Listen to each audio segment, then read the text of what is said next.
Hey everybody, and welcome to the Slow Smoke Business Podcast. I'm your host, Jarrod Morgan, and today we're going to be doing something really easy on the grill. We're going to be smoking some Italian sausages. If you can see those there if you're watching along on Facebook or YouTube. These bad boys I picked up from a local deli, and we're just going to be throwing them on the grill. It's one of the easiest things in the world you can do, but it's delicious. And while we're cooking those things, we're going to talk about 4 ways that you can level up your relationships with customers.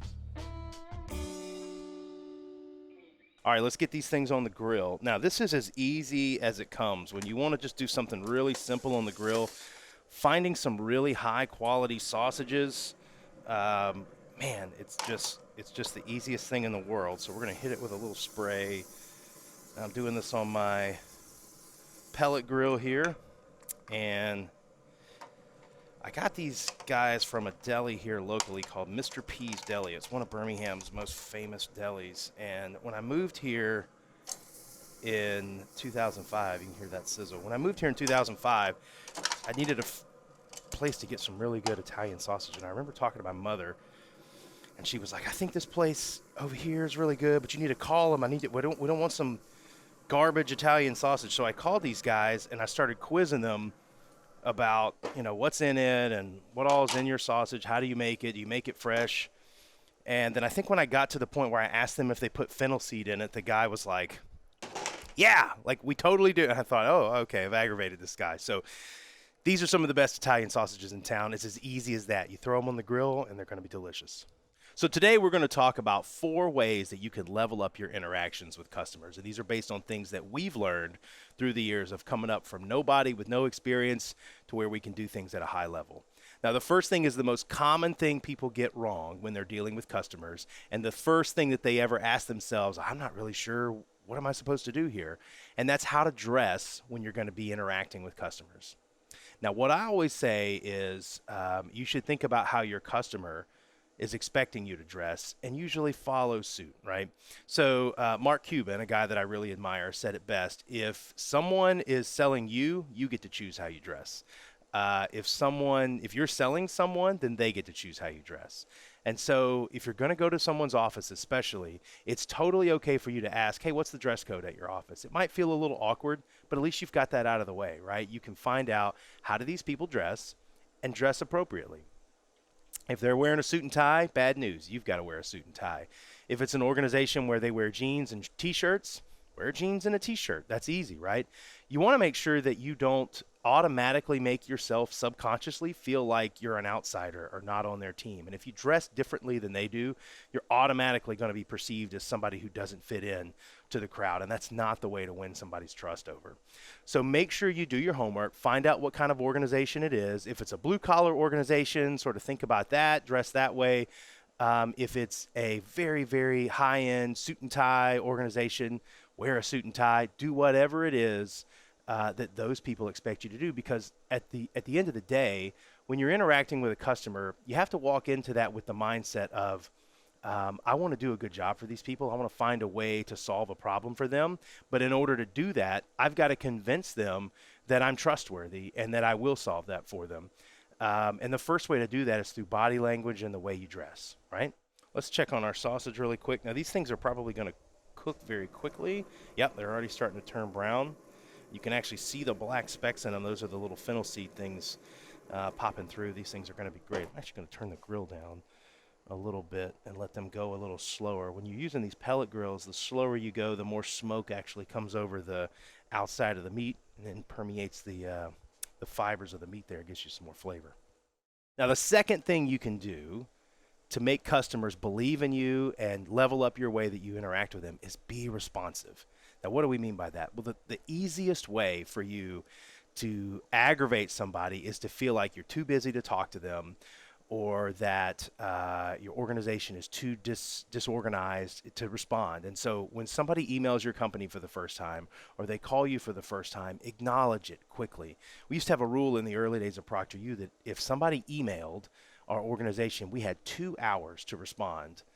Even if it was in the evening or on the weekends, we had divvied out the responsibility so that somebody got a response quickly. Now, if somebody emails you at Friday night at 9:30 p.m., No one's expecting a response where you have a detailed, here's all the things you need to know or whatever. That's actually not the best way to respond ever, frankly. But all you really need to do if someone emails you in an inconvenient time is just simply respond back and say, hey, I just wanted to let you know I got your email, really excited to talk to you, and then give them a time that you're going to contact them back. Hey, I'd love to call you in the morning, or hey, I'd love to give you a call on Monday.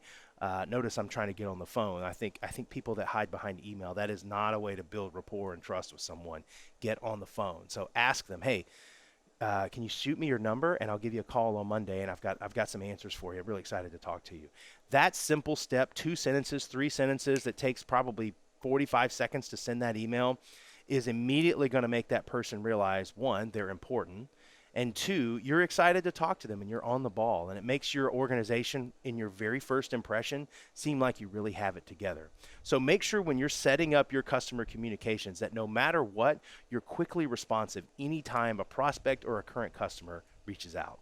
Now, this third one is one of my favorite things. I preach this for years and years to my team, and it's how to de-escalate an angry customer. So if you're starting a company, I have bad news. No matter how hard you try, no matter how good of a job you do, something is going to happen, and you're going to have somebody call your organization, and they're going to be upset. Something will have gone wrong. It may not have even been your organization's fault. Maybe it was your organization's fault. But whatever the net effect is, you have an angry customer, right? And you're going to have them on the phone. And unfortunately, in society today, the way cable companies have worked, the way phone companies have worked, it's just not a good experience people expect to have when they call with a complaint, right? My internet went out last week, and it took me over an hour just to get on the phone with somebody that even seemed to care. And so those kinds of interactions, we all have those kinds of stories, have conditioned us to expect crappy service from a lot of organizations. So when people call and they're angry, the first thing that's going on in their head is they're feeling like they have to convince you that they have a problem. So I have a couple of steps that you can do to de-escalate them and get them off the phone, not angry anymore, and confident that you're going to fix it. So the first thing that you have to do is you have to give empathy. And what I mean by that is when somebody says, you know, man, you're selling these T-shirts, and I got these T-shirts, and they're all wrong, and I need them by such and such date. The first thing that you can do is say, man, I can understand how frustrating that is, or gosh, I'm really sorry that happened. There's nothing worse than when you try to plan something out and then it goes wrong like this. Give them some kind of statement where you understand this sucks, right? And we're going to fix this for you. And that second part is really the next step in that. After you give empathy, you have to give certainty.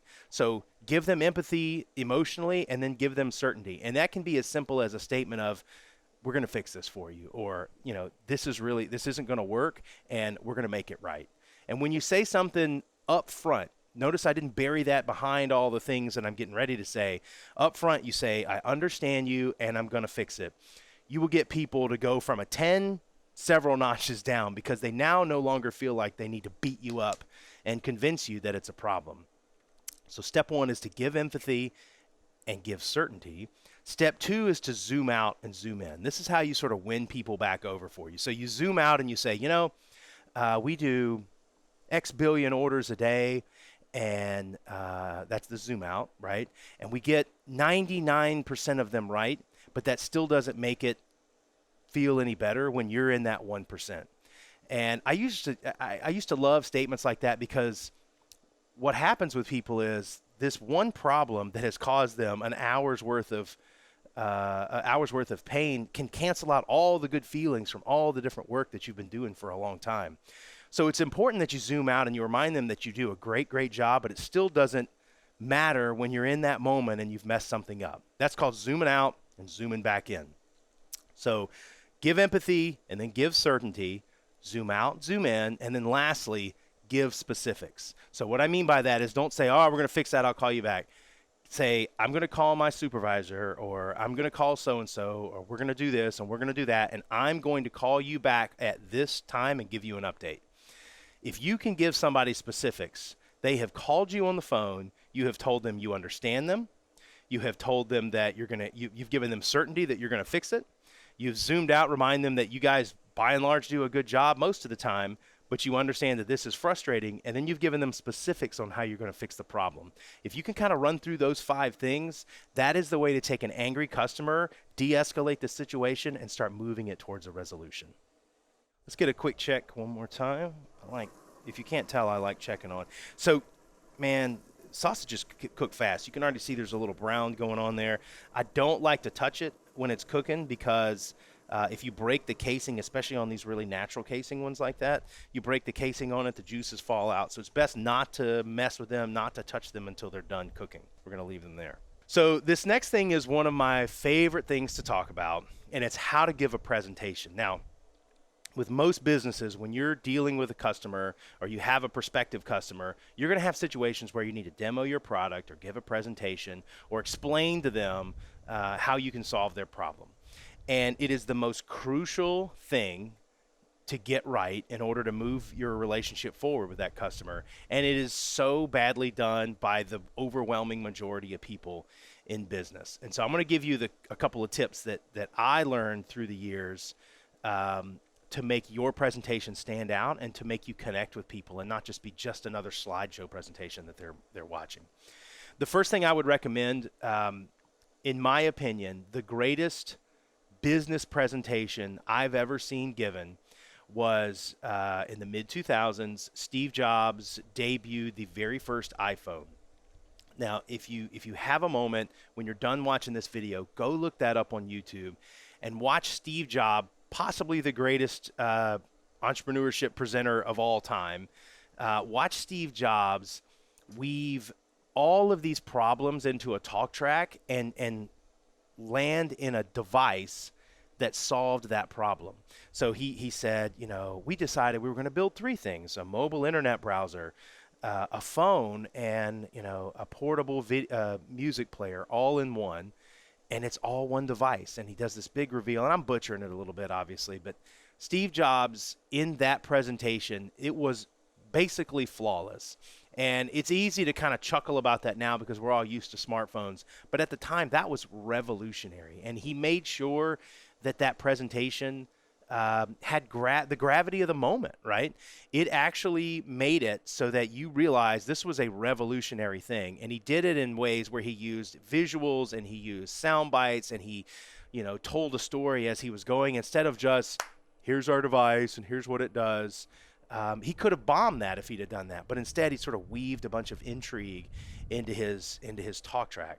So go watch that if you get a chance. One of the things you'll notice when you watch that, Steve Jobs never put a slide up that had a bunch of words on it. When he was doing that presentation, you'd see he'd hit a slide and it might be one giant icon and one single word, or it might be a number, right? Or it could be one big thing for your brain to focus on. Why does he do that? The reason that he does that is because when you put a bunch of words on a slide, what is the natural human thing to do? You check out immediately from what that person is saying and you start reading. And so you've got this breakout of you're supposed to be listening to you. They're supposed to be listening to you, but they're not. They're reading, right? And they've read ahead, and you don't get to sort of do sort of reveals and things like that. It is such a common practice in the business world to put a slide up and it have 400 words on it. I just don't think slideshows are meant for that. They are meant for visual aids as you present verbally. And so when you're presenting to a customer, I would strongly encourage you to use slides that have very few things on them so that you can keep their attention. I probably should say this now. This is a mantra I've said over and over to my team through the years. Remember that we are just a chronically distracted society these days. There's lots of things pulling on you, phone calls, emails. What am I going to do later? We're all trained scrolling through things that our attention span is really, really short.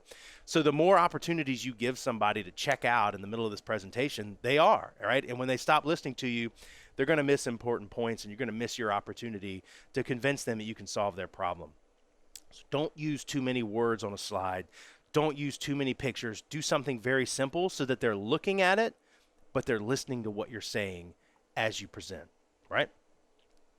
So the next thing, and this is a common thing I've seen when you see a presentation for somebody who does product for a living or has actually built the thing that they're selling.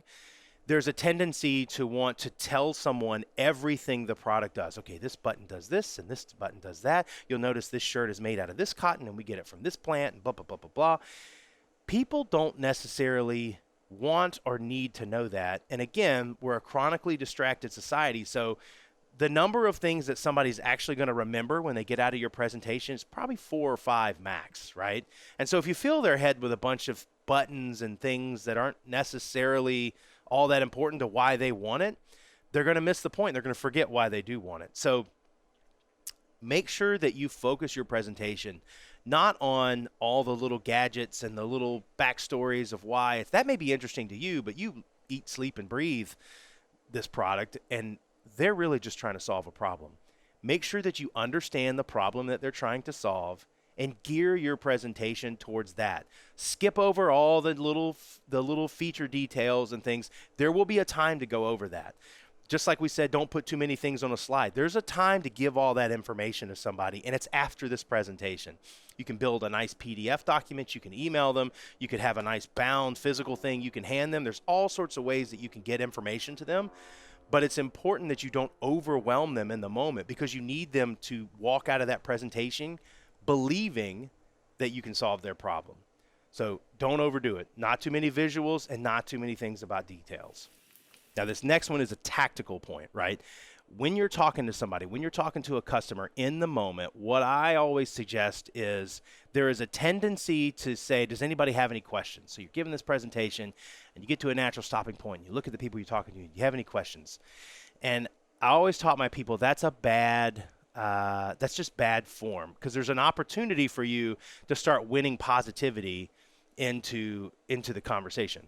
If you say, do you have any questions? And the answer is no. That's actually a positive thing. That means they're understanding everything. But when you say no, the vocal inflection goes down, no, right? And no is a negative word. And it's it's sort of putting distance between you and that person.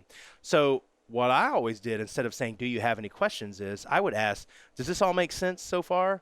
And then they say, yes. Now, when they say yes, instead of no, I don't have any questions, yes, this all makes sense is clicking in that person's brain. This is making sense, right? I'm buying into what's happening here.